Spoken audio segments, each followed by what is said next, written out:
Welcome to another live episode of the Eric Crocker Show. I am your host, former NFL and AFL defensive back, and of course, as always, on typically Mondays, but it's Tuesday right now. We're going live with Ashley Ariana. Ashley, how you doing today? I'm doing great.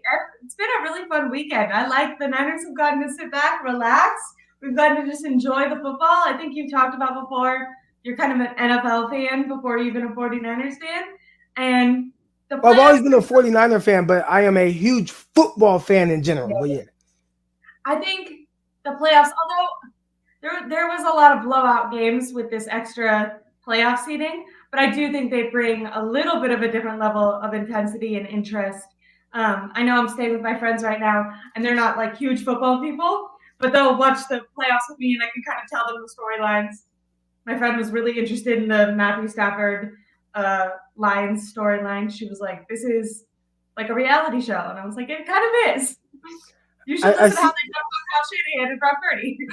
It is a reality show, and there are a lot of twists and turns in this, terrific storylines.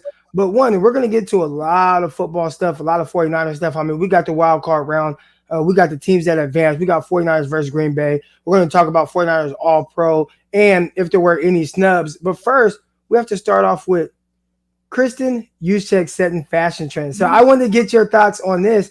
Obviously, taking the world by storm. She started off by creating a Debo puffer coat. And I also want to start off with this, right? Fashion. If we're talking about fashion, first of all, you're like in like one of the fashion capitals of United States, being in New York.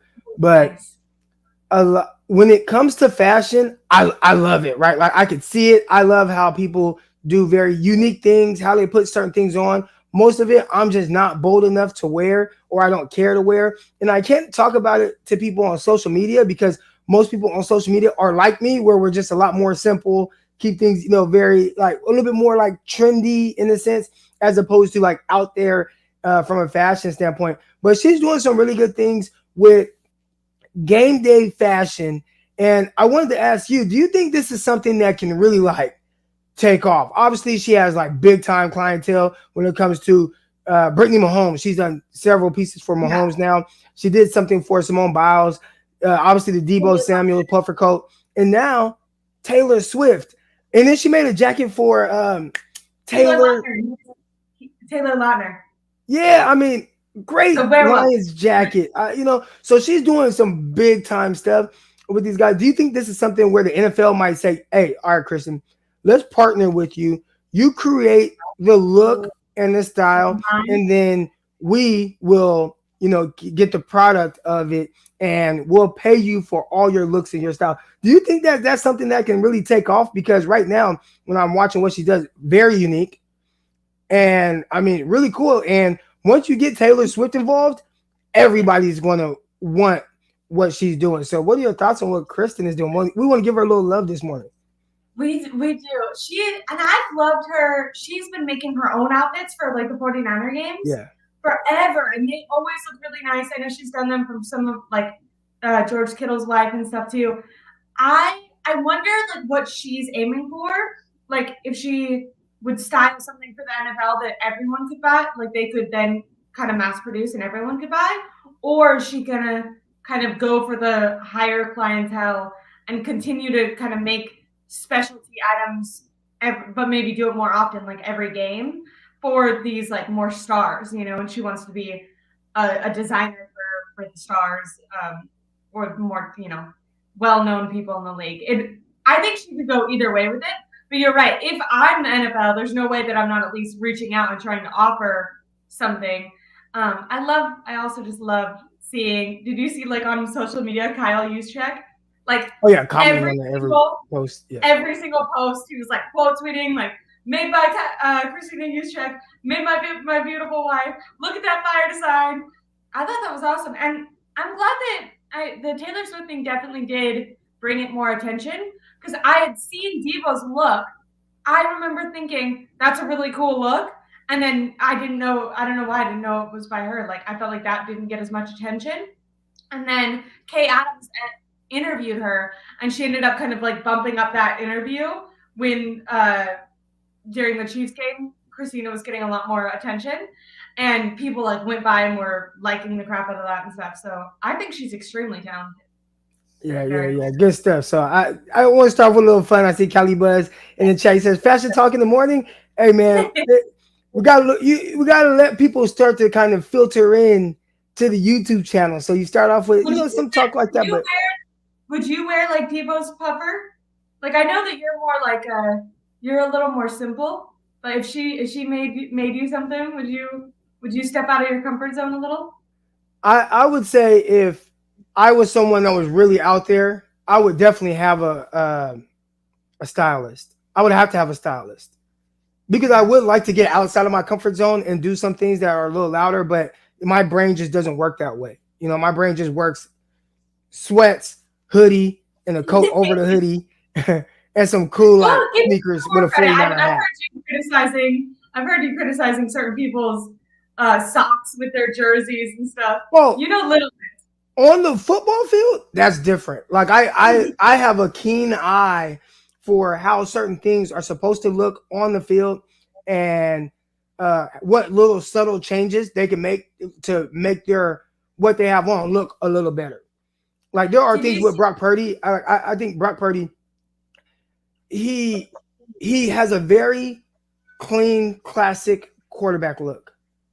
And it is very fine, but there are these subtle changes that he can make that would make what he has on just kind of like pop a little more. Right now, he'll never do it, but and he looks fine. He doesn't look bad. Like there are some players that I felt like, gosh, like Colin Kaepernick. I hated the way Colin Kaepernick put his uniform on. It was like he put on like the team issued socks, the two-tone socks, had them pulled just all the way up, no scrunching them at all.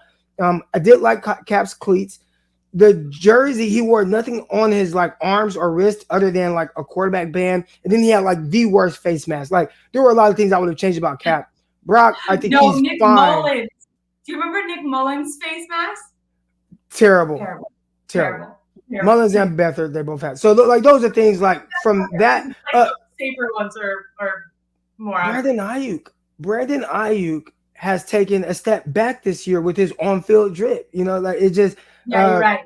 He's worn like these maybe it's like this black Air Force One energy. I love that. Like he's like totally ascended as a player. And I like just like imagining you in a room. Okay, but like fashion wise, you've really been slipping. So I know you're about to get your contract.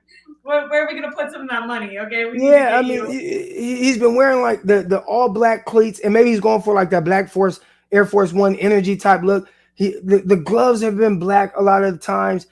He's wearing like a t-shirt under his jersey that's kind of like cut, but not like a tight fitting cut off sleeve shirt. Not his best of looks. If you go back to like his rookie year or even the second year, that was like prime on field drip Brandon Aiyuk. And this year he's kind of like going for something a little different. I don't quite care for it. Debo always comes with it for the most part. There was one game I think they were all white and he had a lot of black accessories. I didn't quite care for that. But for the most part, Debo Samuel, 90% of the time he's coming with on the field, has a nice, really clean look, wearing the Jordan cleats, all that. So, I could talk about the on-field stuff and what unique touches. I really love that a lot of times Fred Warner wears like the black cleats with the white laces. Like that looks really good. Like, and that's kind of his thing. And I really like that about it. Warner has underrated style off the field too. Because sometimes he has more of just like a simple suit look. So I think people don't give him as much credit. But he had like a nice jacket. It was like 2 or 3 games ago. I remember being like, I really like his outfit. But he doesn't really like post them. Right. People are like, what are you doing? Stop. All right, here we go. We'll get to the football talk. We got JM617 said, not much to talk about. Just wait till Saturday. When you have a long week off like the 49ers have had, it's kind of like, okay, like let's kind of go around like what's been going on. But we will start with this. And around the league, there were some things that were kind of surprising. Right? Someone says you don't know what you're talking about when it comes to Aiyuk. There we go. I'm not going to get into it anymore. All right, we're moving on to the next topic. All right, NFL around the league wildcard playoff talk, and you have obviously some things that were a little shocking. If you would have told me prior, like, hey, you got the number 2 seed taking on the number 7 seed, who's going to win? Really, more times than not, you're always obviously going to favor the number 2 seed. But in this scenario, when you're talking Dallas Cowboys, Green Bay Packers, I just thought the Green Bay Packers were maybe a little bit too youthful to be able to win that game, right? Like the Cowboys, been there, done that. They've been experienced. Obviously, they haven't had a ton of postseason success, but beat up on the Tampa Bay Buccaneers last year in the wild card round. You see them going to this game. You got a guy that was up for MVP at quarterback, CeeDee Lamb, breaking records, leading the league and receiving. You got a young tight end in Ferguson coming on really strong. A defense led by Micah Parsons. And you got DeMarcus Lawrence, and you have all these guys. Deron Bland, he ends up being the first team All-Pro guy. And you think, man, there's just going to be a little bit too much with Dallas and the coaching and the experience for the Green Bay Packers, who are the youngest team in the NFL with by far the youngest offensive weaponry, to be able to overcome the Cowboys on the road. But, hey, won't be Packers year this year, maybe next year, but it's cool to see them make the postseason. And they said, Crock, what the bleep are you talking about? We finna go in here and we finna dog out the Dallas Cowboys. I mean, I was out there coaching at a tournament. I'm watching on my phone and I'm looking. I'm like, 7-0. Okay, interesting. Okay, but they march down, full score. Okay, 14-0. Oh, okay, a little interesting. Might have to post a video. You guys know the video. Everybody on Twitter, it's not at Eric_Crocker. It's at Crocky209. But everybody on Twitter, they know a game starts getting out of hand. Doesn't matter where it is. The video is likely bound to follow up. And next thing I know, it's 20-0. And then the pick 6. And I'm like, whoa. I was not expecting this. Like, this not. And even if you would have told me, hey, man, like, the Packers are going to win, I would have thought maybe 27-24, 27-23, something like that. For them to be up at one point, I know there were a couple late touchdowns, but for them to be up at one point, 48-16, should the 49ers be a little bit more worried about the Green Bay Packers than we initially thought? Or was this a one-off and Dallas Cowboys really just dropped the ball? I think that's an interesting perspective. Is it more Dak is going to Dak, Cowboys are going to lose in they're going to do what the Cowboys do? Or is it more, love that. Or is it more that Green Bay was prepared? I will say I really liked, I don't know if you took notice of this because you were watching on your phone, but they won the coin toss, and they chose to keep the ball and go down and score. It seemed like they wanted to kind of keep that momentum or start that momentum right off the bat. They wanted to set the tone. Set the tone. And they just they got to a place that the Cowboys could not come back from, even towards the end of the game, where, to be honest, I think the only reason Dak kind of was able to come back a little bit, which, by the way, might have saved some narratives. If they would have lost that game without getting a couple more touchdowns I don't think it changed the narrative. You got a team like Green Bay, the 7th seed, they walk in and at one point the game is 48-16 or whatever it was. It does not matter about those 2 late touchdowns. Nobody's going to care about that. At the end of the day, this game was over by halftime. It was done. And you could try to salvage it by getting a couple late touchdowns, but everybody knew what it was. So even with the late scores, I don't think it changes anything of the narrative with the Dallas Cowboys. When you lose like that, heads got to roll. Somebody's got to go. You're getting bounced out, and I saw this stat, 3 straight, no other team in the history, they've been the first team to win 12 straight games in the season, 12 games in the season 3 years in a row, and not make the conference championship. Yeah. So that part right there, clearly they are a solid team. Cowboys are a good team. Clearly, there's some kind of disconnect. There's a disconnect with something that their coach. I have to put that on the coach. When you have a team that has so much talent and ability, and you have a quarterback. Again, I said last night on Locked On 49ers, I would not defend Dak Prescott anymore, but he can play well a lot of times. And for it to go that way against that team, you can't let that happen. Heads got to roll. My thing, you're right. I don't think that it stopped the narrative that Mike McCarthy should be fired, but I do think it might have saved some narratives from like Dak Prescott. We need to move on from him immediately. Because people in that game, and I know a lot of it was kidding, but they were like, give us Trey Lance, give us Cooper Rush. Right? And just so everybody knows, Trey Lance could not play. Like Dak is good.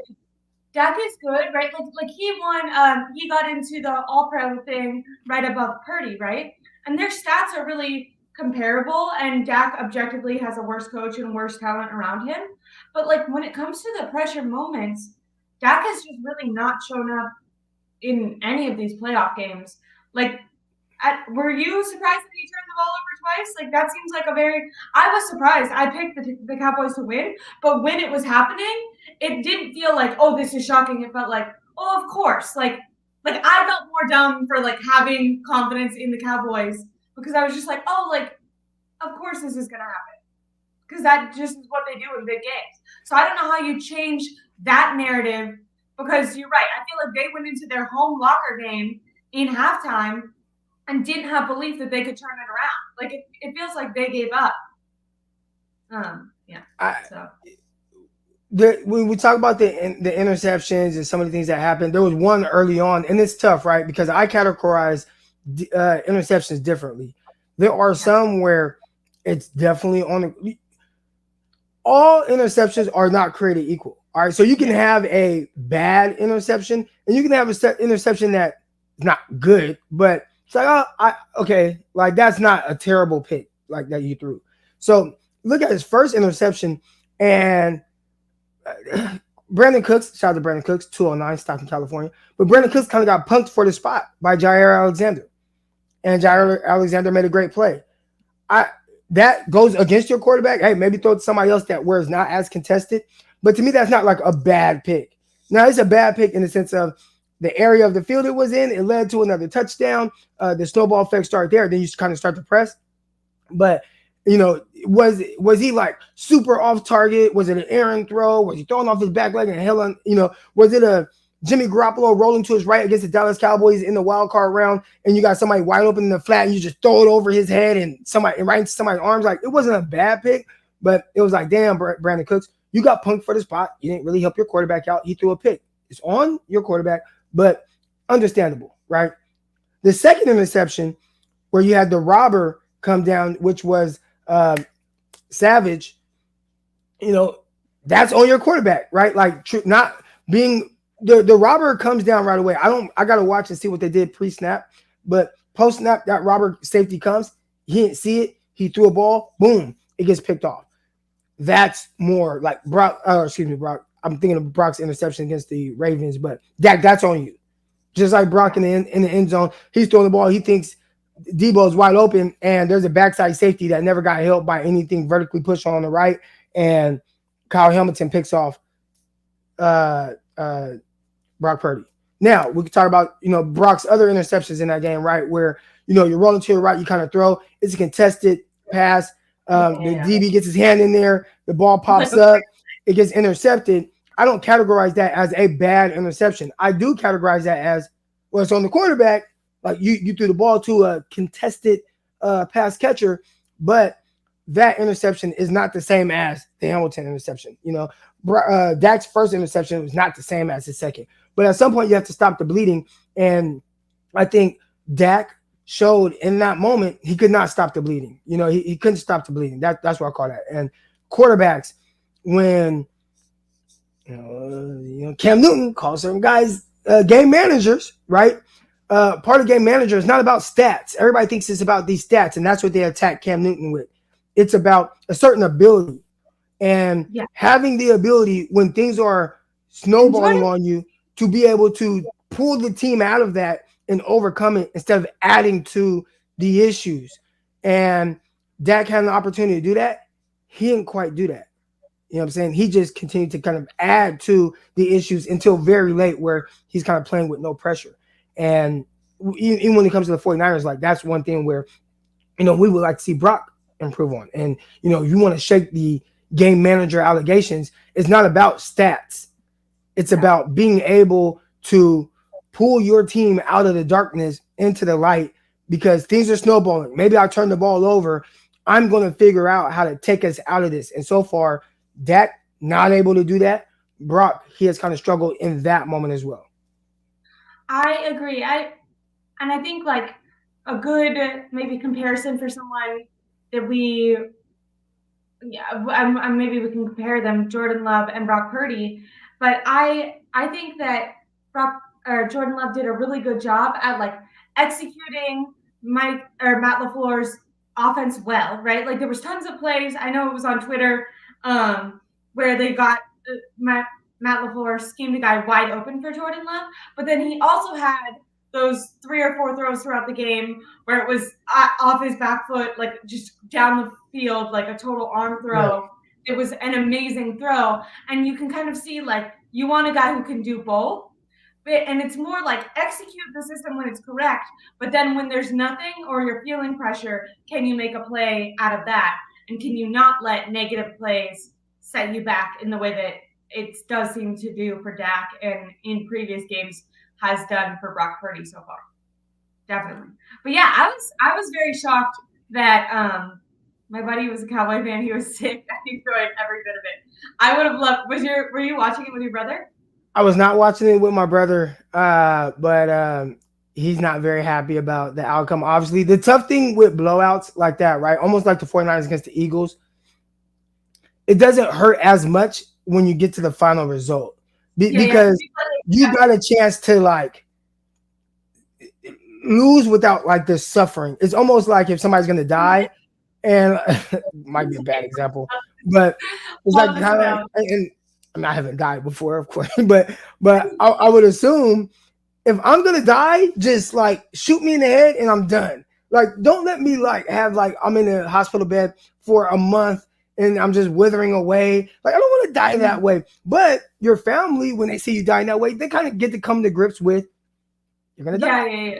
You know, and it's like, man, by the time if you're in the hospital, this is I'm sorry, guys. I'm pretty sure this is terrible.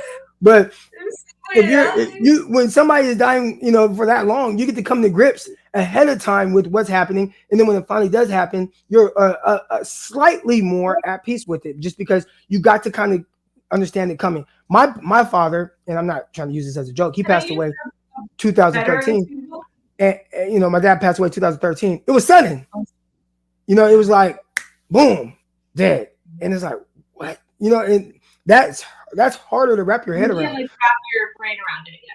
Yeah. So I think I used a terrible example, but my brother, he got to watch his team suffer. So then it was like he was able to come to grips with the loss easier, as opposed to if it was something like 49ers versus Baltimore Ravens in 2012 Super Bowl. I'm still not over that because of how it happened. You see the fade, and it just like he was held. Crabtree was held. You know what I'm saying? Like, so yeah. My bad. I totally get that. I also, it's so off topic, but I want to recommend you a movie maybe after the stream. It's called All of Us Strangers, but it's about death. So we'll move past it. But that like suddenness is interesting. I got people in the chat and they're like, Crock, what you're saying is crazy. And this is surrounding like some of my comments I just made about Brock. First of all, if I don't say this, I have to. Like, the one thing about social media, I kind of talked about this on Ryan G. Hensley's show. A lot of things with fan bases, when you say something, they view it as like a personal attack on a player or a team. So nothing I say is like a personal attack on Brock. It's just it's more of a thought on what I've gathered from watching him play so far. So it's not like he'll never be able to do these things or he's not good or anything like that. I think Brock has played very well in most moments. We've talked ad nauseum about when the game is kind of spiraling, and it's only happened a few times. More times than not, 49ers are running away with everything. They steamroll teams, right? But in some games, like, hey, Brock, can you stop the bleeding? Yeah. And I know somebody was like, so stats don't count for anything. Stats, I think that they can also be manipulated by a good system and a good play caller. That's not to take away from Brock. Like I don't want that to take away from how well Brock has played. You know what I'm saying? Like Brock has played very well. You said stats or what? not. Like, if you were watching him, he's also played well without the stats. You know what Right. I mean? Yeah. There were games, and even inside the games where he threw a couple interceptions, like I could say, man, I thought Brock for majority of this game played very well. This game, I thought he Yeah, did okay. I thought he was efficient. Like, it's not his fault. You had a fumble on like the first drive when you're going in to potentially score. It's not his fault. Defense gave up a touch. Like, for the most part, Brock was very efficient. I'm just talking about those moments where it's like, hey, all right, like you've been efficient, but now, and when the defense hasn't been as great, can you like throw us into this game? And he threw multiple interceptions while potentially concussed, or what he was concussed. So like this isn't me like trying to downplay anything that he's done well, and that's how some people, it's like, oh, you can only talk great about Brock. Well, look, Brock, there's a lot of great, but there's also these moments where I would like to see him be able to kind of pull the team out of the darkness. And I thought a great example of that was the Baltimore Ravens game where you got your guys, you got everybody out there, and even with the 3 turnovers in the first half. Yeah, they were down by like 4 points at halftime. So like I think SK says something great here. Brock is young.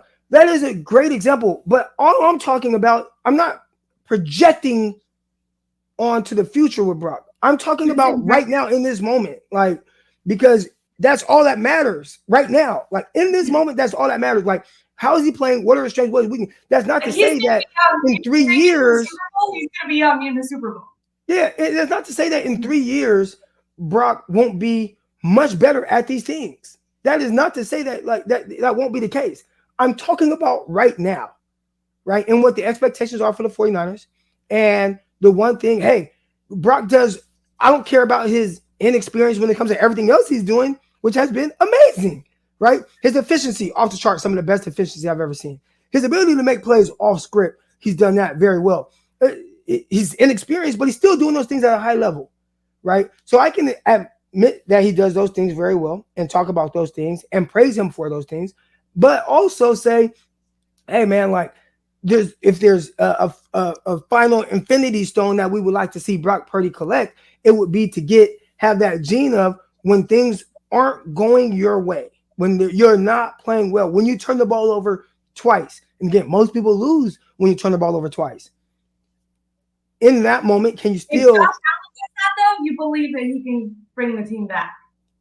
You would think that, oh man, like all of a sudden he made some throws and he did some plays and he 50-yard touchdown run and all kind of things where all of a sudden like you still win. And we saw that and again, when I'm saying these things, she just brought up Josh Allen, one of the best quarterbacks in the league. I'm about to bring up Patrick Mahomes, where in the Super Bowl against the Niners, couldn't score points, only had 10.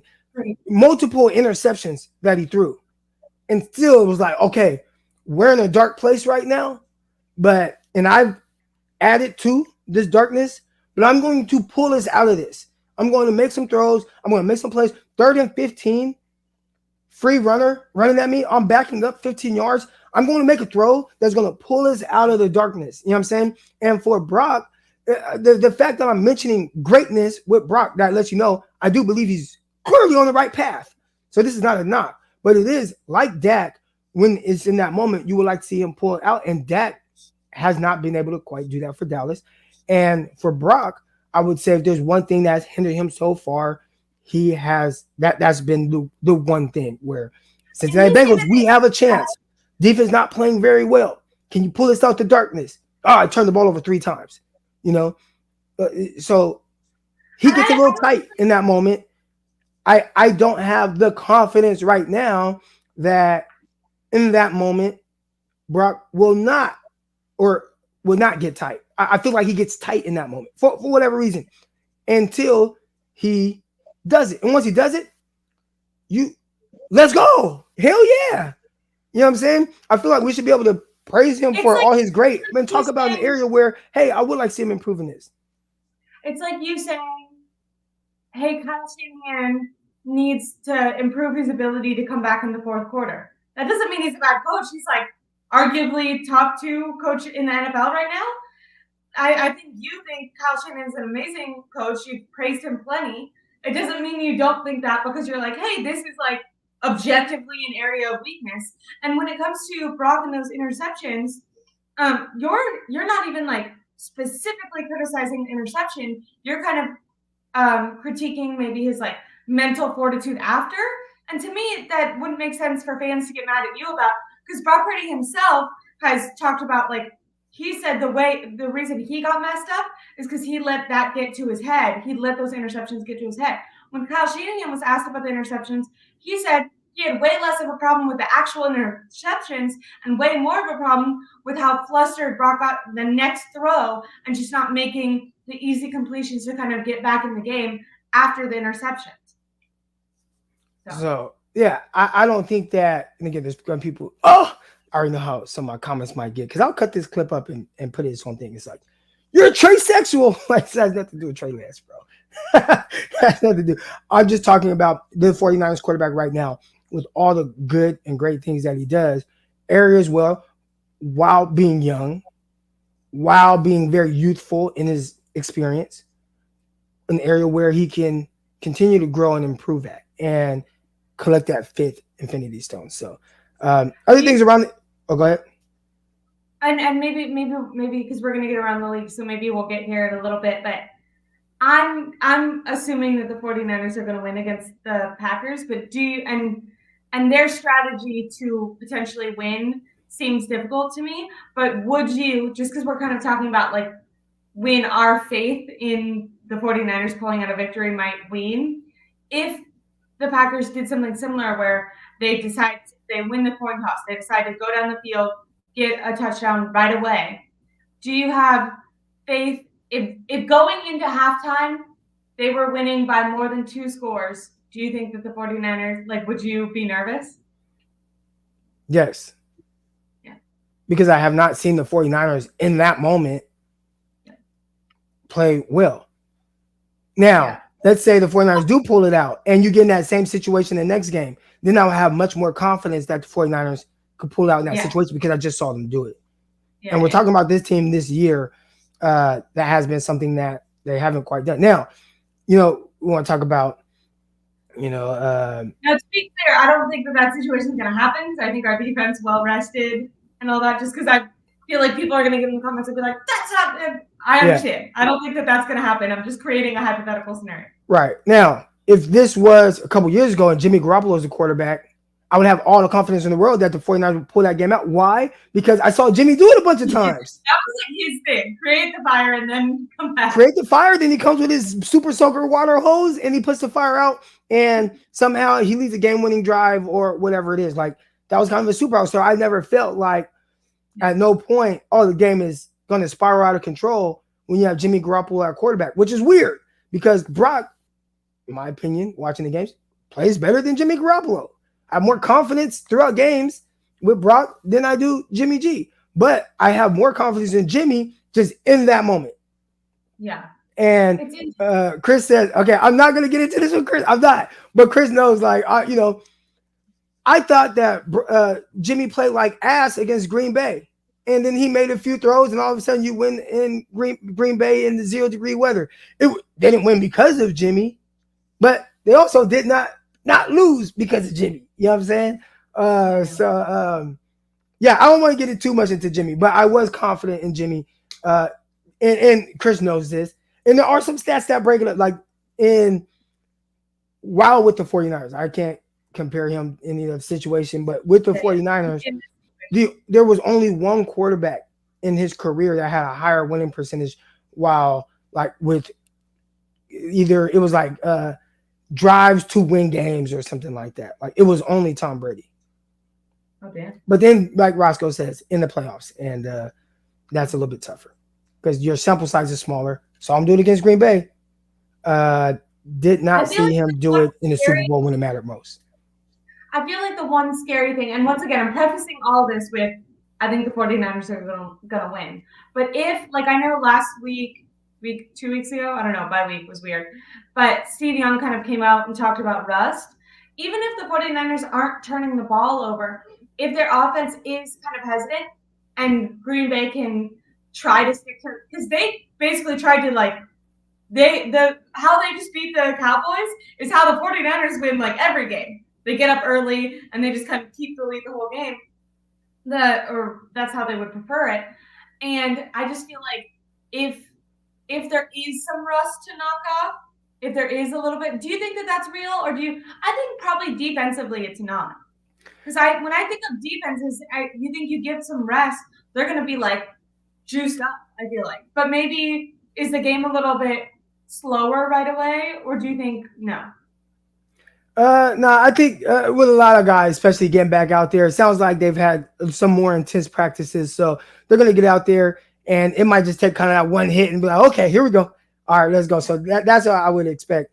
We got Roscoe in the chat again, and Roscoe continues to say in the playoffs. Here's the thing, Chris. When I'm talking about Brock Purdy and in these situations and in these moments, I'm not even talking about playoffs. I'm just talking about in general. So you can try to limit the sample size of Jimmy to the playoffs, but I'm talking about just Jimmy in general at quarterback for the 49ers, down 17-0 to the Rams in a must-win game, which to me, that was a playoff game, down 17-0 game. You got to win to get in. Yeah. And somehow he threw the 49ers back into the game and you won. You were down 17-0. And I think that there were a lot of different scenarios where like that happened to where I just had that confidence. Right now, I don't have the confidence in Brock being able to do it at all. Like regular season, playoffs, I don't now. That's not to say that he can't do it.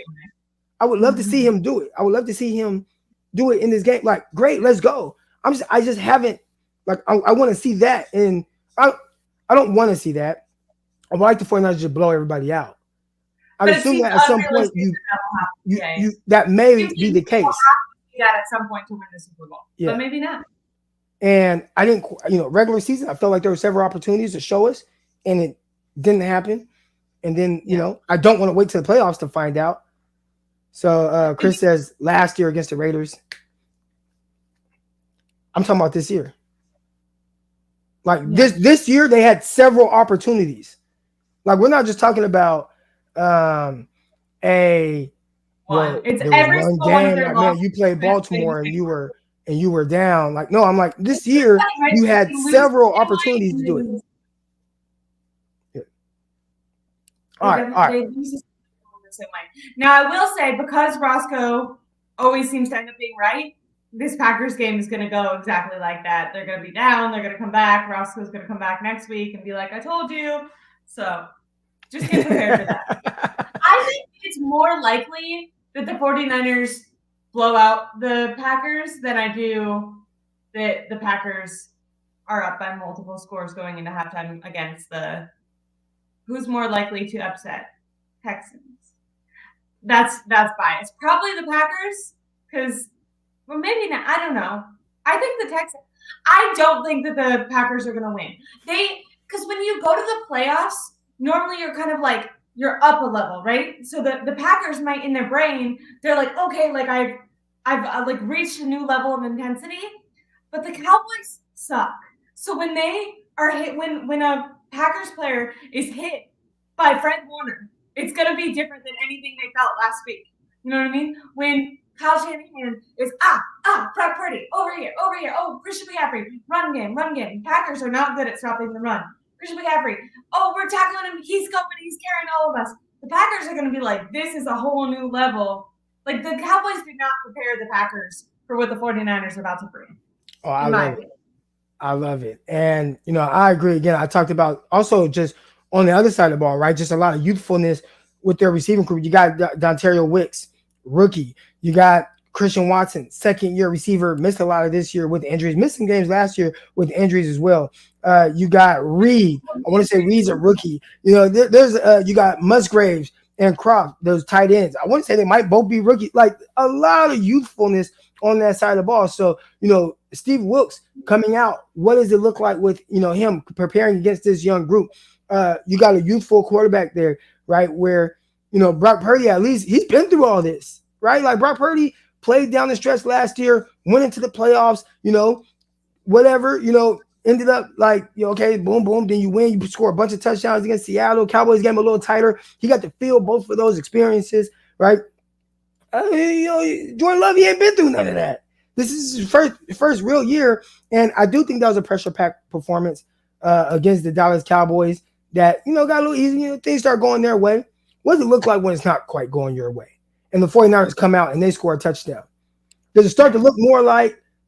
And this might be wrong of me, not fair to Jordan Love to bring this up because it really has no significance to this. But in the preseason a couple years ago, 49ers played against Jordan Love. I want to say this was his second year. And he threw 3 interceptions.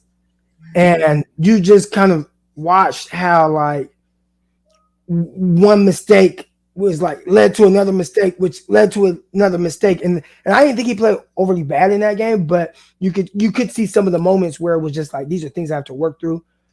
Could you see something similar to that in the postseason? Now, again, this is a different version of Jordan Love. He has played a lot. He has been able to go through his ups and downs. They stuck by him. They rode with him and got to figure it out. And now he's playing some really good football. All right. But does he still have that in him to where, man, things kind of spiraling out of control a little bit? Does it continue to snowball on? That's something that has always kind of been consistency, right? I feel like even when he was playing in the beginning, you could always cut up, like if you wanted to make him a highlight reel, you could cut up his good throws and he looked like a top 5 quarterback. But and to be fair, in the last 10 games, he's gotten a lot better at this. But his ability to stay consistent in all aspects of the game, but especially adversity, is definitely an issue. And to me, it has to be a mental. The only way the 49ers lose is if there's like a mental lapse, like some sort of, which I can't see happening with a team full of, like, I think, unlike how we were just saying, if they were down, there's no way that like Fred Warner, Eric Armstead, Trent Williams, Debo Kittle aren't pulling unless they literally lose Brock Purdy like they did in the NFC Championship game. Even if they're down, I cannot see the Warriors when they won the championship game. They went against the Celtics, right? And the Celtics were kind of like a young, fun team, and people were assuming that the Celtics would win because the Warriors had kind of slowed down and they had a really bad regular season. Not exactly like the 49ers who dominated the regular season as well. But Draymond Green, something he always would say when he was doing his podcasting was, we have like playoff experience. We've been here before and we've been in the moment before. And maybe your criticism is like, they've been in the moment where they're down before and never showed that they could come back. But they have been in the playoffs. And I think that there might be, what makes the Packers scary is like also what makes them beatable. Like they're kind of young and they're coming in and they're just excited to be here. No one expected that they would get this far, but they do have something where if they lose, it's okay. Like they're still going to get praised for going this far, where the 49ers have like, it would be devastating if they dropped off now. I just think with all this veteran experience, the only way that this game kind of turns around is like you're sitting there and you're like, Brock Purdy has lost his mind. He is not in it. He got extremely rattled. Like, I just can't see a situation where this, because even though Brock Purdy is younger, this team is a veteran team and Brock Purdy has playoff experience. The Packers, they're just excited to get this far. Do you think that that's a scary team to face? Like the team that's just like, hey, man, nobody thought we'd be here. We're here. And a lot of these guys, because they are so young, they don't know anything else. Like all they know is this year, what's going on, the adversity they've had to battle through, going in. Nobody thought they'd beat Dallas Cowboys, spanking the Dallas Cowboys. And now it's like they're probably taking on the same mindset of nobody thinks we're going to beat the 49ers. We don't know any better. Like all we know is, hey, we go out there, play our game, do this. Jair Alexander make a play. Savage make a play. All we know is, quarterback, he gonna make his throws, he gonna make his plays. They might be, I don't want to use the word stupid. They're not stupid, but they might be stupid enough to just think like, we're gonna go out there and win. And they might be going in with a different level of confidence than everybody else in the world. Like if the Cowboys would have won and the 49ers would have been facing the Cowboys, the Cowboys kind of have those demons. Like they have doubt in their mind.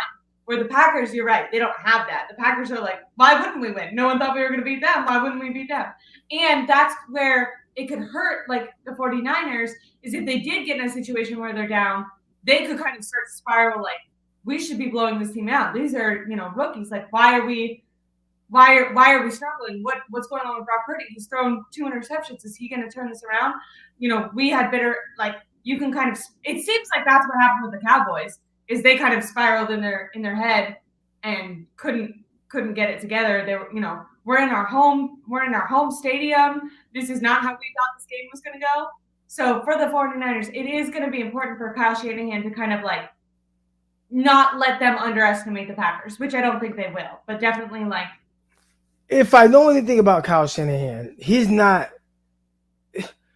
going into this game to crush Green Bay. Like, he's going to come out and he wants to throw haymakers. So if you see the 49ers come out and against his former coach, which I still think there's a little animosity there. I think the 49ers crush him. I think that's how Cowboys going to come out. Now, again, me saying that, 49ers going to come out, they're going to crush Green Bay. That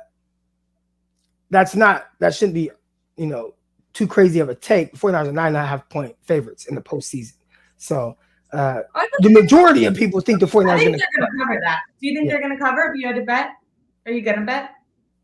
I might send my guy Jason Aponte some money so he can put it on for me. He got FanDuel out there. So. Crocky, whatever. Is it not? That's Underdog. We for sure Underdog Fantasy promo code Crocky. All right, but no, you to like bet on games. I gotta send money to Jason Aponte, or I gotta drive to Reno, which I can't do because I'll be in LA for a tournament this weekend. Huh? Because you can't bet in California? Is that why? Yeah, you can't bet in California. You can't do sports betting in California. That's so funny that you have to go through that many loops. Yeah, I got to either send money to my guy or I got to drive to Reno, which, Reno is 2.5 hours away. So if you drove all the way to Reno just to place a bet, I'd be like, you have a problem.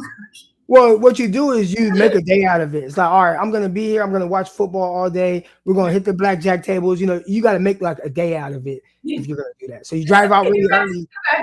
Crocky driving just gets to the state line, just on your little phone, places your bet, and then drives all the way home. That's what I just picture. It's like, don't do that. Don't do that. Get out. There has to be a number for that. All right. They do got a number for it. It's like 1-800-GAMBLING Anonymous or something like that. All right. I'm not in that deep. All right. Maybe on Underdog Fantasy, which you guys can download the app or go to Underdog Fantasy right now. Use promo code Crocky. They will double your deposit up to $100. But don't take any of my advice on any picks because right now I am in a losing streak of all losing streaks on Underdog. I just cannot seem to get a win to save my life. So we got to figure that out. I got to get out this slump. I got to pull myself out of the darkness. All right, like Brock Purdy would do with the 49ers this week. The San Francisco 49ers, they got a lot of all-pro players. So Christian McCaffrey, Kyle Juszczyk, Trent Williams, George Kittle, Fred Warner, Brandon Aiyuk, Mooney Ward. All right, and Aiyuk, Mooney Ward, second-team all-pro. Mooney Ward, by the way, making a Pro Bowl and making an all-pro, earned an extra $500,000. So yeah, I think that's always awesome when you guys hit their incentives and make them some bread, right? Because NFL, not to count anybody's pockets, Mooney Ward, I'm pretty sure he's doing good financially, but NFL players, like 80% of NFL players file bankruptcy or are broke within 2 years of being out the NFL. And the NFL, everybody knows, stands for not for long. The average career in the NFL is like 2.5 years or 3 years. And that's including guys like Tom Brady, who played for 21 years, Jerry Rice, who played for 20-something years. That's including all the guys that play 15, 16, 17 years. And so when you think about the guys like the Eric Crockers who kind of get in and get out, and some other guys that only play, 2 years, 3 years, there are a lot of guys that don't make the money that people think. So to see a guy like Mooney Ward, who was undrafted, and get a big contract from the 49ers and then hit incentives to make even more money, I think that's really awesome, man. So shout out to Mooney Ward and shout out to the other 49ers that made the all-pro list. Do you have any thoughts on the guys who made it? Because then we're going to circle back around and talk about the guys who got snubbed. I thought that the Kyle Juszczyk one was cool because I didn't know this prior, but they didn't used to have a fullback position. He petition for them to add one. So I thought that was really cool because it seems like maybe this is wrong, but it seems kind of like a dying position.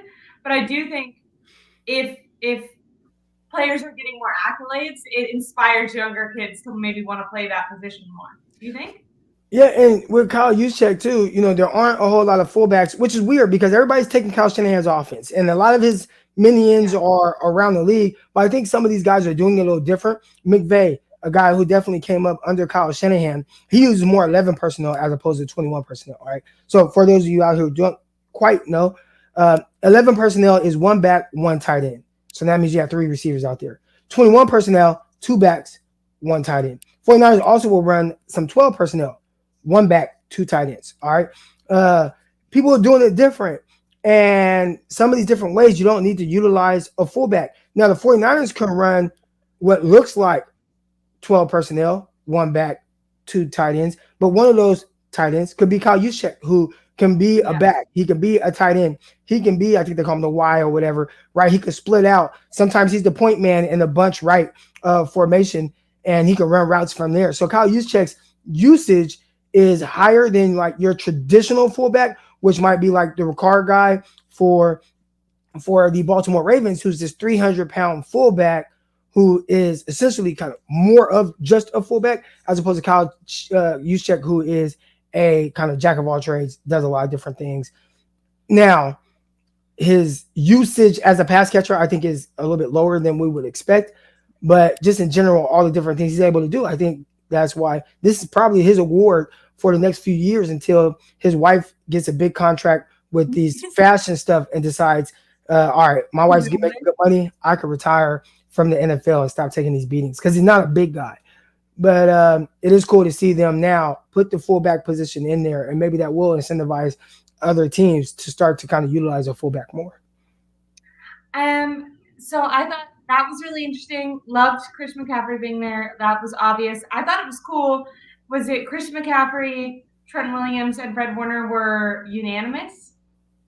Yeah. So that made it even cooler. Like some of these guys, people are a little bit torn on, but I feel like that has to feel even more special, knowing that like 100, like every single person that voted thought that you belonged there. I don't know. Brandon Aiyuk, a guy who was a snub for the Pro Bowl, and we saw Brandon Aiyuk get snubbed. We saw Amon-Ra St. Brown get snubbed. St. Brown ended up being a first-team All-Pro receiver who was not a Pro Bowl guy. All right, and then Brandon Aiyuk, second-team All-Pro, was not a Pro Bowl guy as well. So to see him kind of get his accolades, I think we understand what he means to the 49ers, how well he has played, really hitting his groove, his stride. And I don't think it's just like I don't think for him it's it's a contract year, so all of a sudden I'm gonna play well. I think he's been trending towards this way. I think he's been playing well, and this year he just, I think the yards per reception just took his production to another level, and he's been playing well. And I think this is just Brandon Aiyuk. I don't look out there and see like, all right, and I don't, not to dog Deebo Samuel, but in Deebo Samuel's All-Pro year as a receiver, and it could have even been even better, right? I mean, remember, because he played half of the season as damn near a wide back and wasn't getting the same amount of targets, but it was very clear Deebo looks a little different this year, right? Brandon Aiyuk, when I watch, and he's kind of in this year of wanting to get paid. He looks like Brandon Aiyuk. It's just, hey, you guys gonna use me a little bit more? Oh, okay, Brock Purdy's gonna throw the ball downfield. Like, great. And for him to get his love for that, I think that's been awesome. So between Mooney Ward and his situation, being an undrafted guy and working to be an All-Pro, earning extra money, that's awesome. Brandon Aiyuk getting his accolades when everybody felt like, man, this is good, really good receiver, probably the best wide receiver 2 in the league, potentially could be a wide receiver 1 somewhere, earn a lot of money. It's been great to see that. And then Kyle Juszczyk, they finally at the fullback position, he gets All-Pro. That's been great. The other guys, really no surprise. Trent Williams, we are okay, one of the best tackles in the league. George Kittle, good to see him back in that realm of things, getting over 1,000 receiving yards. Led the NFL. People were ready to send him out packing. They were like, "Oh, he's old. He's always injured. Got to retire." Maybe Max. He's not Purdy. Yeah, And then the other one, Christian McCaffrey, which will likely also be Offensive Player of the Year. So, Yeah. no. I have a question, and I asked it on my channel after watching Brandon Aiyuk talking in his press conference, and people were so mad at me and said it was clickbait, but I thought it was an interesting soundbite. Now, it wasn't bye week, so maybe I was reaching, but I actually thought, like, when I noticed, I wasn't thinking like YouTube. I was like, oh, like that stood out to me. So I think it was Eric Branch asked Brandon Aiyuk, okay, you've had all this production. It was right after the All Pro, and he was announced as like a second team. And he had kind of been asked, like, did you reach all your personal goals for the season? And Aiyuk said no, but he reached some of them, and at least as a team, they're doing well and all this. And then as like a follow up, someone said, well, you've done so well, you've consistently done so well. Have the 49ers talked to you about your contract moving forward, and have they made any offers to try to show you how much they appreciate you? And then he stopped, paused for a second, and he said, they've been calling my agent, but I haven't picked up the phone. And I was like, why are more people not talking about this? And so my question was, is Brandon Aiyuk, I'm not picking up the phone because I'm focused on the playoffs, or is Brandon Aiyuk, the whole tone of him talking, I don't know why this wasn't a bigger deal to like everyone. He like talked about how he didn't reach his personal goals, and he like wanted more from himself. He talked about how he's really he wanted to be first team All Pro. He wanted to be in the Pro Bowl, and like all these things that you would think, okay, if you're on another team where you're their number one wide receiver, that you'd probably get. And then when he said, like, I didn't pick up the phone, for me, I was saying, is he sending a message to, like, the 49ers, like, maybe I'm not super happy, make sure you send me a good offer or give me more targets? Like, I don't know. Like, did he, like, everyone, when I raised this question, everyone was like, he's obviously just saying he's focused on the playoffs. But I took it a different way. So, I don't know. Brandon Aiyuk, and I don't even know if it was a shot, but last year he said, I was a 1,000-yard receiver as a number 4 option on the offense. So he's very he does.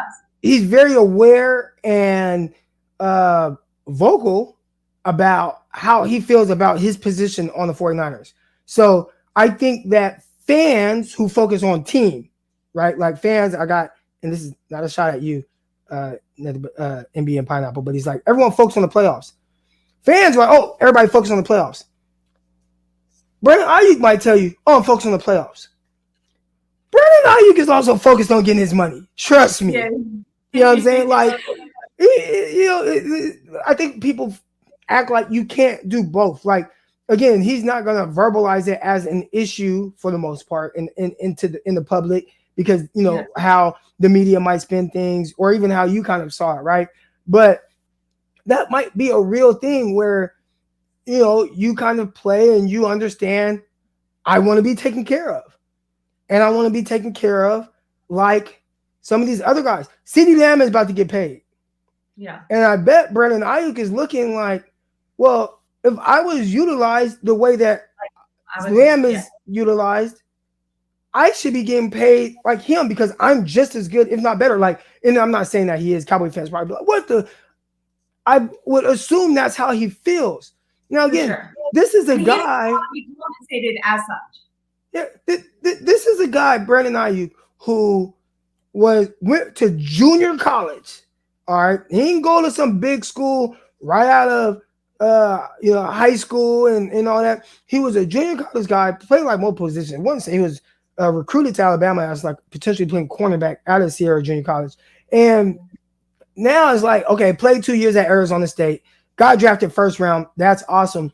But everybody, like, they act like somebody can't focus on like, hey, I have personal goals and I have team goals. Team goals, winning the Super Bowl. Personal goals, I'm not meeting those. And people that are really goal-oriented, they want to reach those goals. So Roscoe says it's nothing. And I would say that it's nothing in the sense of, is he really bothered? No. Is he focused on winning, doing what he can to win the playoff? Yes. But if y'all think for a second. He said in the press conference that he was bothered. That's what. So literally, they were like, "Are you disappointed?" Like, did you wish that you would have gotten this acknowledgement? And he was like, yeah. Like, and he was asked about his personal goals, and he was like, I didn't meet them. Like, I wanted, like, he was, like, it's not Oh, that he is big of about it. So we can't say, and again, fans, because of how well the team is playing and stuff like that, and you don't want to put a player above the team, they will say, oh, it's nothing, he's not work. What he clearly is. Like, he clearly, and again, this is not me. I'm just reacting. I didn't hear his tone or anything. Yeah. I'm reacting to what you're saying and what you're saying he said. He clearly is someone that strives to be held at a certain standard and wants to do certain things. And as a 49er, so far, he has not accomplished those things. And he, all these guys want to be able to take care of their families. Yeah. And there's no money that is enough, because the more money you have, just the more, things that you end up doing, whatever. More money, more problems. But he wants everything that he deserves.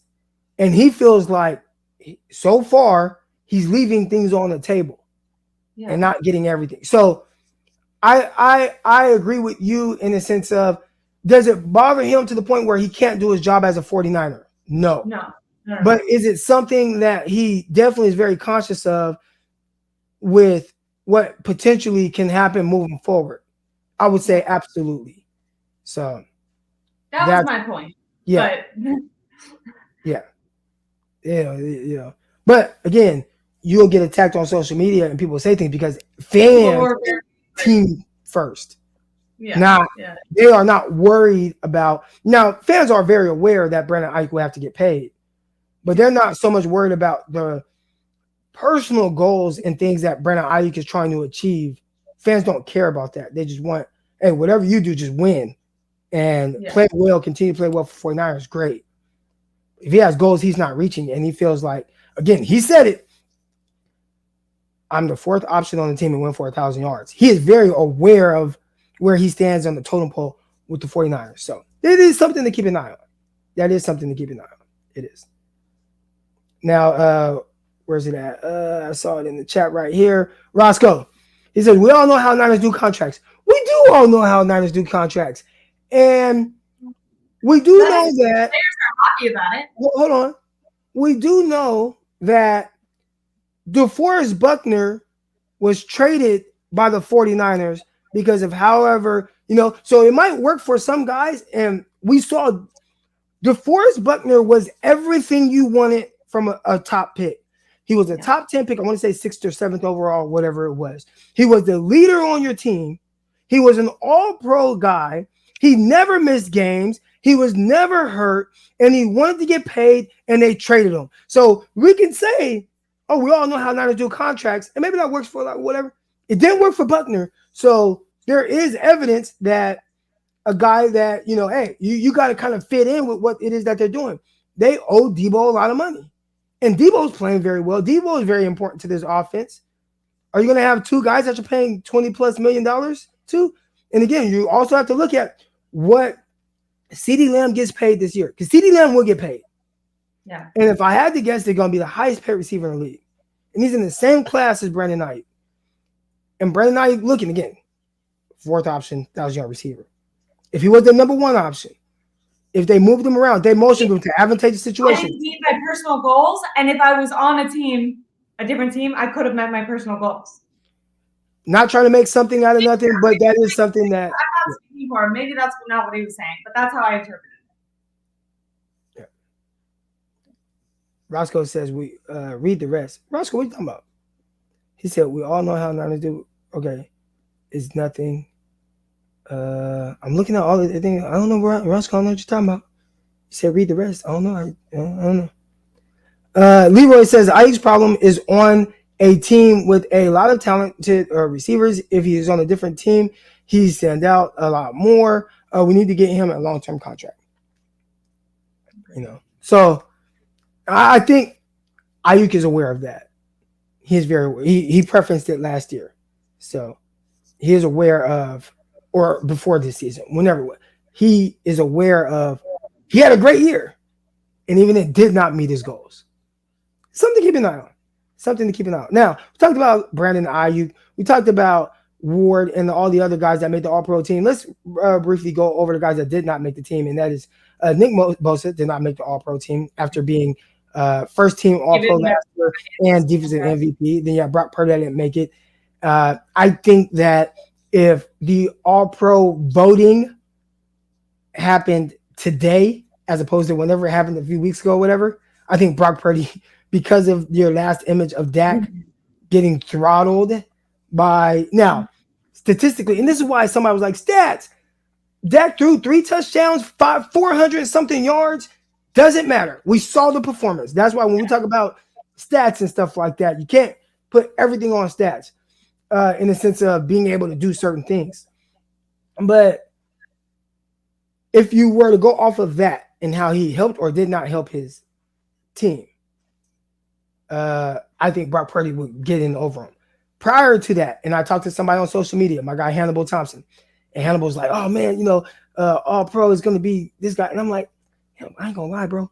I don't think Brock Purdy's going to make it. I think they're going to give second team All Pro to Dak. And first team obviously going to go to Lamar. He's like, nah. Like, I'm like, I'm telling you, like, I feel like that's how they're going to vote it. And, maybe next year, Brock, he played the exact same way. He might get more accolades after being snubbed the first year. But I just felt like, you only got 2 quarterbacks.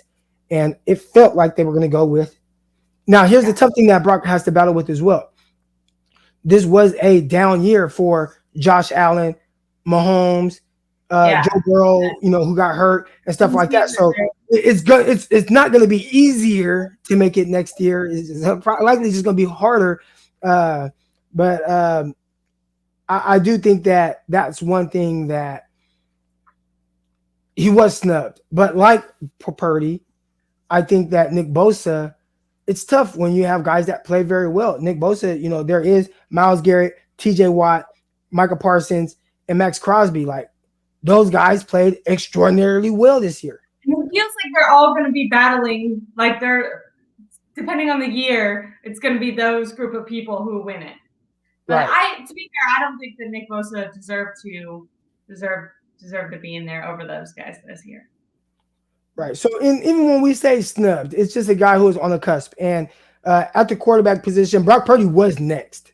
So it's not like they were just like, I read someone put out that he was like, it was by 1 vote. Like, he was like right there. Yeah, I saw the voting. He was next up.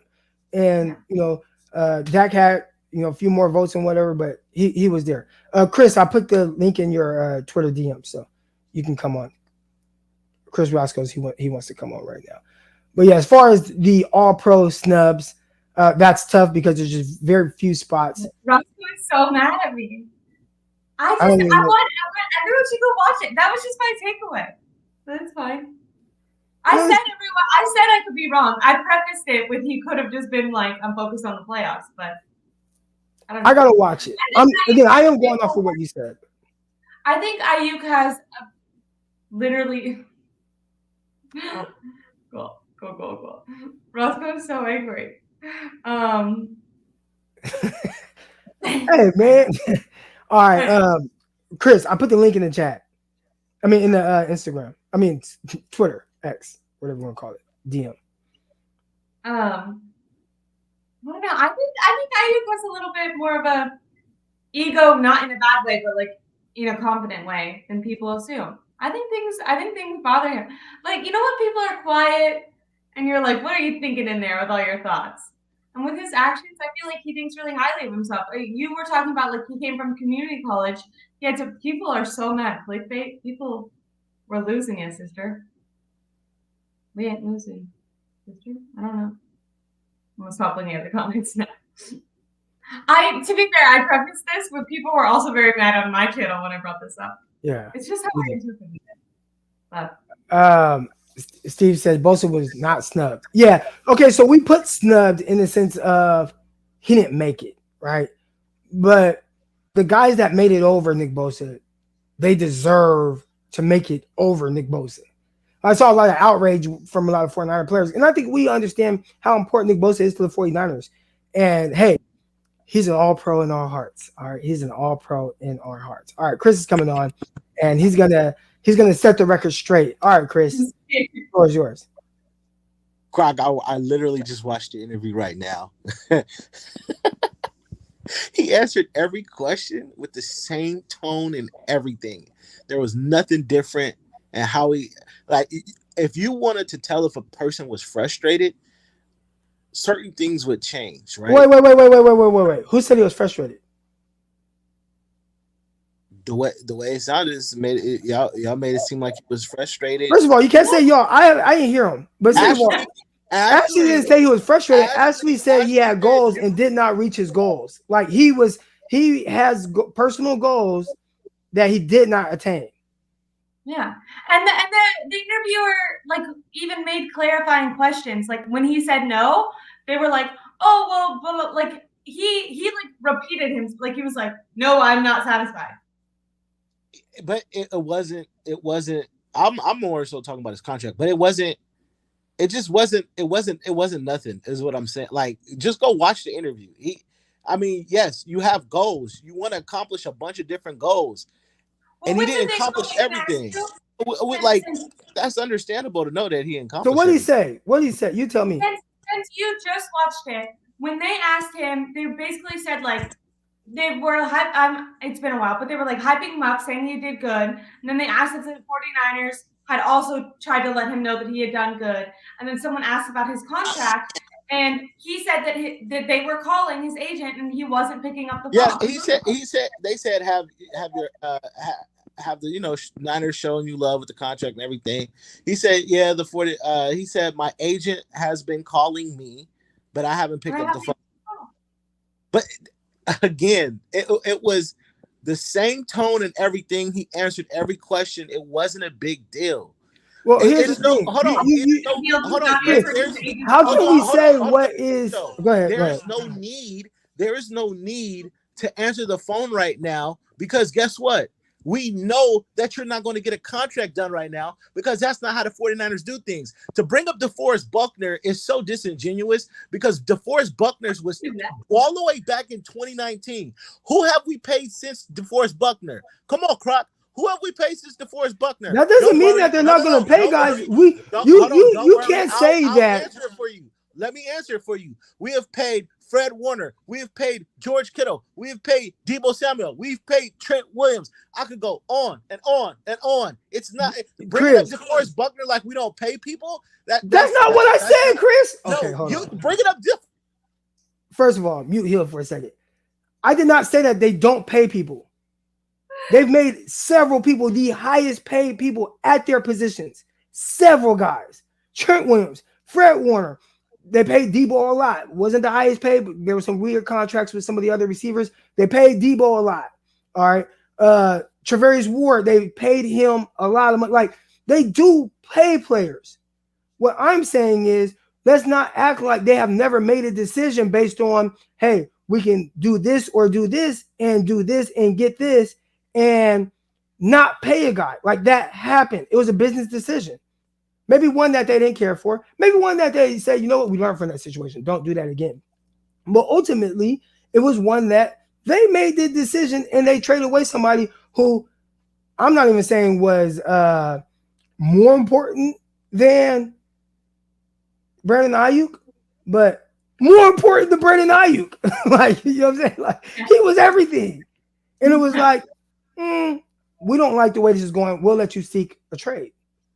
You know what I'm saying? So that is not for me to say that they will not pay Brandon Aiyuk. I would not say that. But if we have, look, they are willing to be a little bit more. They can be cutthroat in this. They could be that. Now, as far as his tone, I'm gonna unmute you in a second. As far as his tone, from my understanding, and this is not me to downplay it, I have not listened to it or heard it. I keep prefacing that. But from my understanding, that is always Brandon Aiyuk. He's kind of always here. From someone that I've talked to, so I'm cool with, that's in the building. And they've even talked about how early on with Kyle Shanahan and, the doghouse with Brandon Aiyuk, some of it was like his response, which he keeps it here. He doesn't whatever response Kyle was looking for in certain things, he didn't quite get that or whatever it was. And they think that kind of attributed to the doghouse and all that, whatever. So if you're not with his tone in the thing and whatever, because I think Ashley has, and this is not just because she's on the show, I think she has a very logical take in the sense of he's very aware of his personal situation. And I believe that's what she was saying. Like someone said, Aiyuk is not bothered. He's a dog on the hunt and talking about the playoffs. I think like both can be true. Like these things are not mutually exclusive. I think Aiyuk is a dog. He is in the hunt. I think he wants to win a Super Bowl this year with the 49ers. I don't even think he doesn't want to stay with the 49ers. I just think, like, when we think of dogs, what do we think of guys who are extremely confident in themselves, who have a healthy ego in like a confident way, not in like an egotistical way. And I think how you were saying the CD Lamb thing, I think Aiyuk thinks he deserves every bit of what CD Lamb gets. And I think he thinks if he was in a similar offense, that he might have reached those personal goals. And that doesn't mean that I'm saying he's not willing to sacrifice those to stay on the team that he has so many friends in, that he likes the environment, that he feels like he can consistently win for Super Bowls, where he feels like he has chemistry in the quarterback. That wasn't what I was taking away. I'm just saying it seemed like he acknowledges that, which we know he does because he's tweeted about it in the past. Okay. So first off, Crock, why did you skip off all over all of those players to go to DeForest Buckner 5 years ago? Something that we did 5 years ago or 4 years ago. We paid so many more players after that, and that's a person they didn't draft. And ultimately, they decided to choose Arik Armstead. And our run defense didn't suffer. Actually, our run defense gotten better. And then our pass rush in 2021 was at an all-time high. We should have won a Super Bowl, but your quarterback, the guy. Okay, so I have a question then. Wait, hold on. Okay, go ahead. Okay, so when you say this, let me ask my question. But go ahead. I got you. And then Ashley, as far as Brandon Aiyuk, yes, he is aware. Yes. Hold on, no. See, now you're skipping over. You asked me a question. Oh no, I was. Let me get both out, and then I'll let y'all. No, you can't, because now I'm gonna forget my. Go ahead, Crock. Go ahead. Damn, now I already forgot. See, I swear. No. I swear. I said DeForest Buckner. I talked about 2021. I said, why'd you go back 4 years? Something we did 4 years ago. Oh, I remember what I was gonna say. Because the scenario was pay this guy or this guy, kind of, right? And like what we could potentially get for this guy, right? And then you talk about like a drop off or not a drop off or whatever, or even playing better. Do you think there's a scenario where having already paid Deebo Samuel and then having to pay Brandon Aiyuk could be somewhat of an issue for the 49ers while also having the highest paid running back in the NFL in the backfield? No. I don't think they're going to pay him. I just think like it's going to be contentious because they might be like, oh, like, they're hard negotiators, which we've seen. And I think Crocky's point is some players don't take kindly to that. Wait. Like, if the 49ers go in there and they're like, well, you're not as productive as CD Lamb, Brandon Aiyuk could be like, okay, well, do you want to trade me to a team where I can't be as productive? Where they're going to give me more targets? They're not going to do that. Let me just answer. So will they make him the highest paid receiver in the NFL? Crock, let me answer. No. Answer the question. No, will the 49ers pay him make him the highest paid receiver in the NFL? They won't. Why not? Hold on. Let me answer your question. Why not? No, you cannot ask me. You just did. I'm asking, why will they not make him the highest paid receiver in the NFL? You cannot ask me a question and then go to another question. You answered the question. No. I said, will they make him? You said no. So why won't they? Hold on. You asked me, do you think the 49ers will pay Brandon Aiyuk? Do you think it's going to be it? No, you said no, Chris. You said they will pay him. They will pay Brandon Aiyuk. No. Will they make Brandon Aiyuk the highest paid receiver in the NFL? No, you switched your question. You said, "Oh, Crock, this is cheating." You said, will there be an issue paying Brandon Aiyuk? And I quickly said no. The reason why is because they still got a whole nother season with Brock Purdy where they don't have to pay him. They still got a whole nother season where they already picked up Brandon Ayuk's 5th-year option. The Niners are sitting good right now. I promise you, the Niners won't have an issue paying Brandon Aiyuk. Okay, so here's a question. Let's say he plays on his 5th-year option, right? I don't think he will. I think they'll pay him. All right. My thing is, if you're Brandon Aiyuk, will you accept if Brandon Aiyuk is who he feels he is, right? Which he made second. First of all, he said it last year or he tweeted it. I was a 1,000-yard receiver as the 4th option on my team. He's aware of that. This year, he has a much better season, but still not the volume of other guys. And if I had to guess, he would say, if I had the same volume as other guys, then I would have been first team All-Pro, and I would be on pace to be the highest paid player in the NFL. His teammates have said that for him this year. Like, win the Pro Bowl and All-Pro. I know. So what I'm saying is, do you think they'll make him the highest paid receiver in the NFL? I need to explain some things. And if they won't make him the highest paid receiver in the NFL, why not? Okay. And if they're not willing to do that, and if he says, all right, y'all want me to play on a 50-year contract, but I'm not going to accept a contract that's not the highest because I feel like I'm leaving money on the table by taking this because my abilities show I can be a certain thing, but my volume is not getting me there. Why would there not? And again, I don't want to.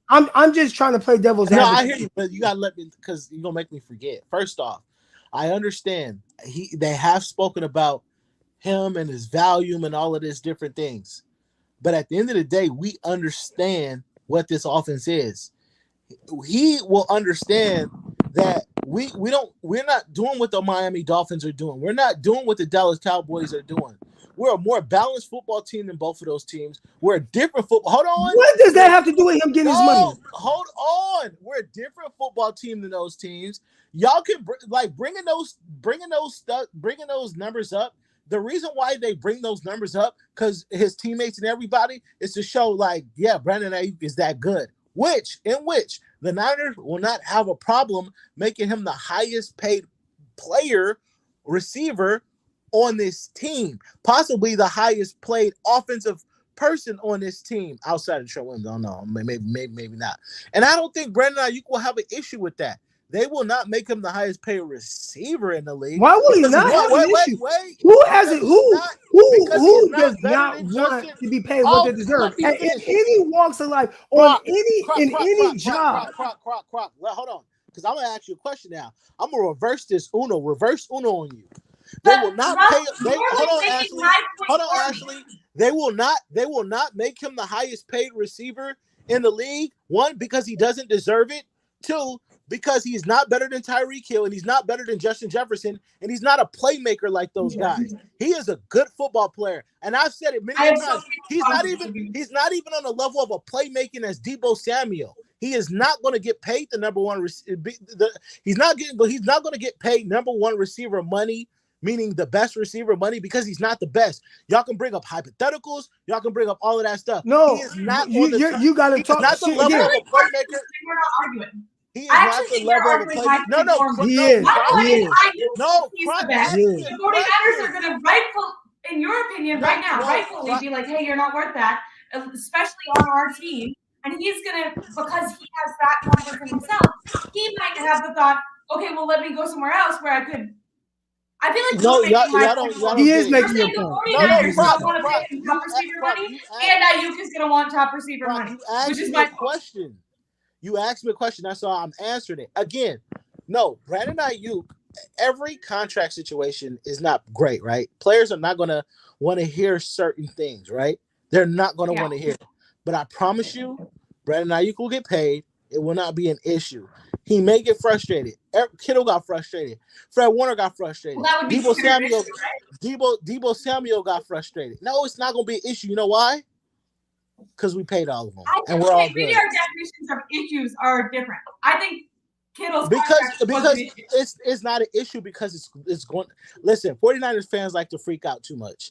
I'm the mellow guy who's like, listen, it's going to get done. Nick Bosa came down to the wire. Nick Bosa came down to the wire, got done, right? Did Trent Williams come down to the wire and get done? Did Deebo Samuel come down to the wire and get done? They all get done. That was the reason why I put the comment in there.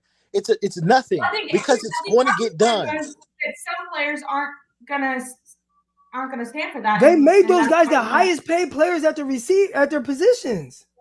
Yeah, but Brandon Aiyuk won't be the highest paid player at his position. I don't think it'll be. I would say this. I bet you DeForest Buckner wanted to be the highest paid player at his position, and they were not going to make him the highest paid player at his position.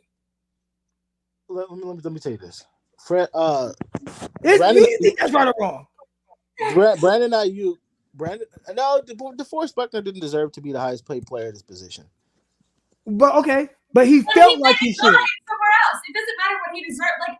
Like it doesn't matter if Aiyuk deserves to be the number one paid wide receiver. If there's a team out there that will give him that, and they will give him the production that he thinks he deserves, he might be like, he either A, will use it in negotiation, or B, like, okay, just send me there then.